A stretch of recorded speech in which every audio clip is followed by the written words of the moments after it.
right and who's wrong. Jesus might have did away with the law. Who law did he do away with? He did away with Yah's law? And you want to serve that?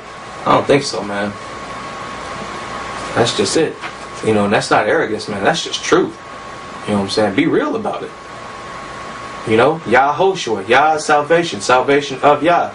It says in Acts chapter 4, verses 12, there's only one name under the heavens by which you can attain salvation.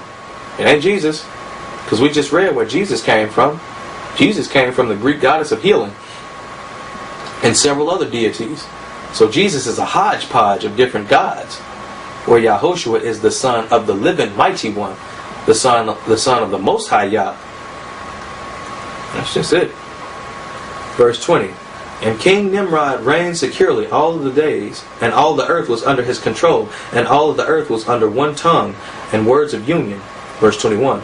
And all the princes of Nimrod and his great men took under counsel together, put Misraim, Cush, and Canaan with their families. Now think about this. Misraim, which is now known as Egypt. Think about how many gods the Egyptians have. The Canaanites, think about the gods that they worship. Baal. The Cushites, you know what I'm saying? Think about the gods that they worship. It's simple. It's right there, y'all. That's why when we went into these lands, Yah said, destroy all of them and their gods. Don't even mix with them. That's why when the children of Israel were exodusing out of Misraim, he said, hey, go in there, and Yah even smited all of those people, the ones that we couldn't handle. So why would you go back now, modern day Egyptologists? Why would you go back? Why would you run back to Misraim? You know what I'm saying? Modern day Christian, why would you run back to the Canaanites' god, Baal? Because that's who Lord God is. Lord is actually a derivative of Baal. Master. You see? All it takes is just a little bit of research, and you wanting to seek Yah in truth, in earnestness. And they said to each other, come, let us build for ourselves a city, and in it a strong tower, and at its top reaching heaven, and we will make ourselves famed. Again, that vanity. Let's go up to the heavens. Let's be like gods. Come on, y'all. Let's do it. Now it starts to get interesting. Now there's a motive behind the madness. Before it was just regular God worship. Now there's an actual motive to it. Now you see, man, let's go. Let's replace y'all. Let's make ourselves gods. Origin of the gods. So that we might reign upon the whole world, in order that the evil of our enemies may cease from us, that we might reign mightily over them, that we might not become scattered over the earth on the account of the wars. Verse 22. And they all went before the king, and they told the king these words. And the king agreed with them in this affair, and he did so. And all the families assembled, consisting of about 600,000 men, and they went to seek an extensive piece of ground to build the city and the tower, and they sought the whole earth, and they found none like one valley at the east of land of Shinar, about 2 days' walk, and they journeyed there, and they dwelt there. Verse 24. And they began to make bricks, and burn fires to build the city and the tower that they had imagined to complete. Verse 25. And the building of the tower was unto them a transgression and a sin. And they began to build it. And whilst they were building it against the Most High of heaven, they imagined in their hearts to war against him and to ascend into heaven. Ain't that something? Their arrogance and their wickedness has reached a certain, crescendo to now where they just want to go in and fight Yah outright. Ain't no more hiding it. Ain't no more, sugar-coating it, or nothing like that, candy coating it. Satan is telling them, let's go to heaven and let's make war with Yah. Let's do it. Come on, y'all. And they had help. And after we read this, we're going to find out who helped them. Verse 26. And all these people and all the families divided themselves into 3 parts. The first said, we will ascend into heaven and fight against him. The second said, we will ascend into heaven and place our own gods there and serve them. And the third part said, we shall ascend into heaven and smite him with bows and spears. And Yah knew all their works and all their evil thoughts. And he saw the city and the tower in which they were building.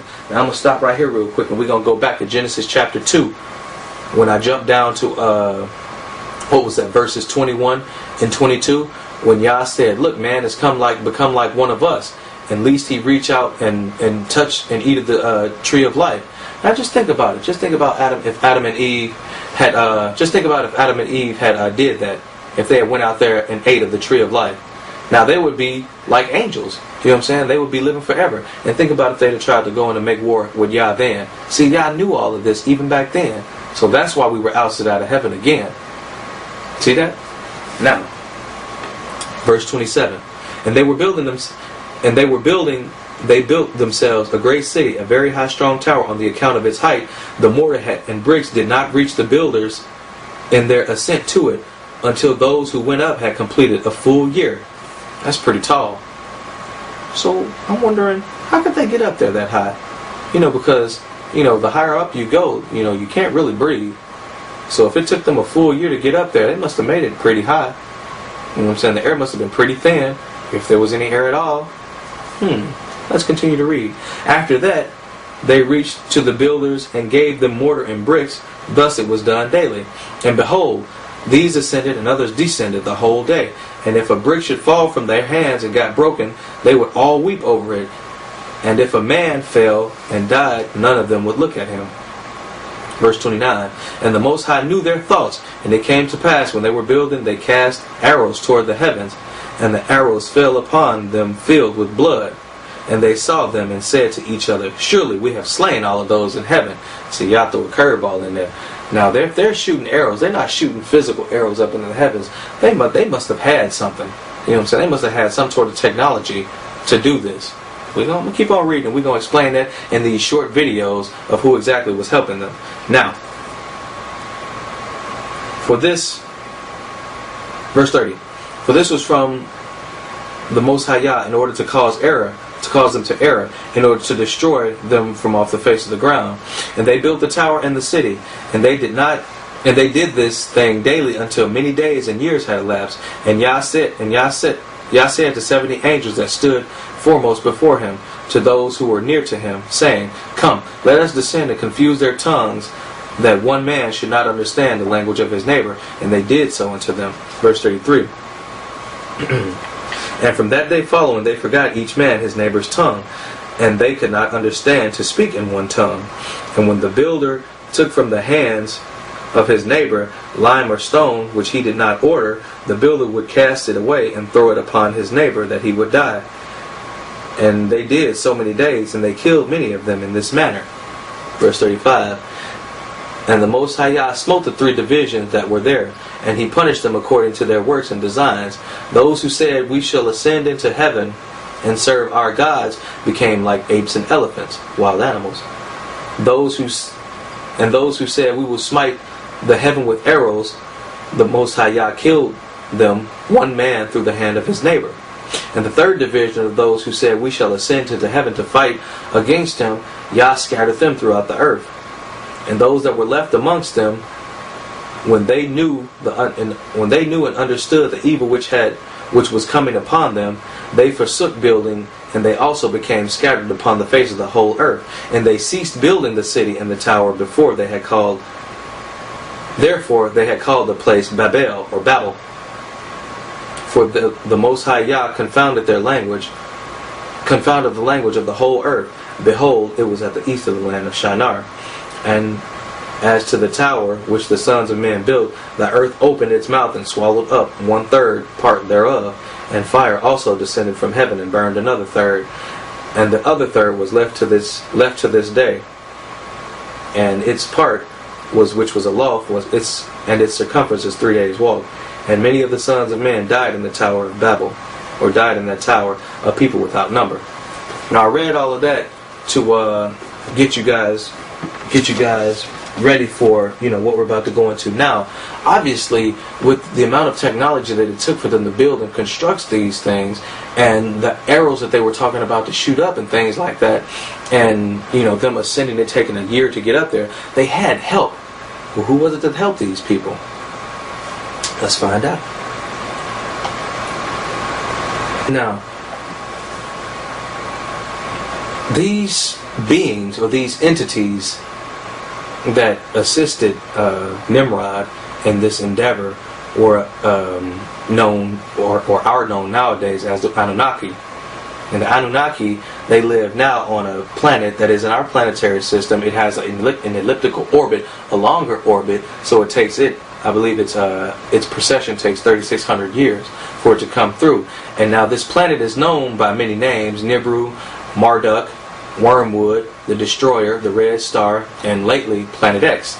Now the Sumerians, their religion that they practiced, it was a polytheistic religion, meaning that they had many gods, with anthropomorphic deities representing different cosmic terrestrial forces in their world. According to their mythology, the gods originally, now this is according to their mythology, this is the lie that the gods, those Anunnaki told them, they told them that the gods originally created the humans as servants to serve them, but freed them when they came, the humans became too much of a problem to handle, so they freed them. And now check this out, when these fallen ones return in these coming years, this is going to be the same lie that they used to get man under the spell again. Hey, we created you, look, we have a map to your DNA. Hey, you want the cure for cancer, cure for AIDS, all that stuff, we got it right here. Here's the trick though, there's a God that we worship. This is the God of all gods, and that's when the man of sin is going to come onto the scene. But here are just some of the names of some of their gods that they had. An, A-N, is the god of heaven and the firmament. Ki is the goddess of earth, and actually Ki is the name that they use for earth. And let's see, Enlil, or E-N-L-I-L, is the god of air. Enki is the god of water, knowledge. Inanna, I-N-A-N-N-A, is a goddess of sexual love, female fertility. Nali, or Nili, N-I-N-L-I-L, the air goddess. And then they have a god of war, the god of sun. Basically, these gods are the same gods that the Babylonians have, which were the same gods that the Egyptians take, which are the same gods that the Greeks took, the same gods that the Romans took, the same gods, yada, yada, yada, all the way up to the modern day gods that we have here now. So brothers and sisters, this is basically the first part of this lesson in a nutshell. I wanted to be short because I wanted to show you a series of videos right now. This is a 3-part series that we're about to go into now. This is called, the title of these 3 videos right here is called The Sumerians and the Anunnaki. Again, we know that the Sumerians were the race that Nimrod belonged to. So this is the origin of this whole esoteric society, because with this, now you started hoarding information. You started keeping the information secret because you want to remain near and dear to these fallen ones. They require, your complete and total worship, so you have to swear an allegiance to them. So now we have the foundation or the founding of these secret societies, which comes after that. And we're going to go into greater depth in explaining that, the origin of the mystery school systems and the origins of the secret societies. That's going to come in part 2 of this. But for right now, this is the end of part 1. We're going to show you these short videos, and then after that we'll take questions and answers. So that is the end of the lesson, brothers and sisters. Hey, I'd like to leave you in peace. So I greet you, I leave you in peace. I say shalom, shalom, Shabbat shalom to those watching on the Shabbat. And those of you who are watching on YouTube, I just say may Yah continue to guide you and increase your understanding. Our website is www.HebrewIsraelites.org. Please join, call, you know what I'm saying, give us a call. Come in and join us on some of our weekly chat rooms and things like that. And that's about it. So again, shalom, shalom. Good night, America. Good morning, world. We here about to witness something we ain't seen in a long time. A new revolution. Call me Simba, I'm the King Lion, reppin' the city Zion. Lost souls still crying. Every day I'm reminded how this world is two-sided. One is dark as hell, the other's well-lighted.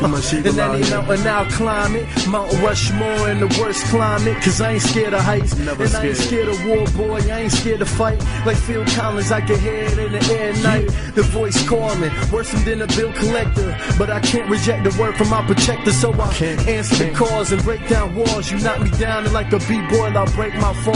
It's crush groove of the new school. Crush crews, what I must do. Treat them like lunch food, eat them up. Good. My eyes is red, so you know my soul is heated up. It's a battle and I come to tear the evil up. Sober. To quit, I'll fight until my job is done. I won't, I can't give up this fight for anyone. I'll go all out. From night until the morning sun, Sun, baby. till the war is won. Till the war is won.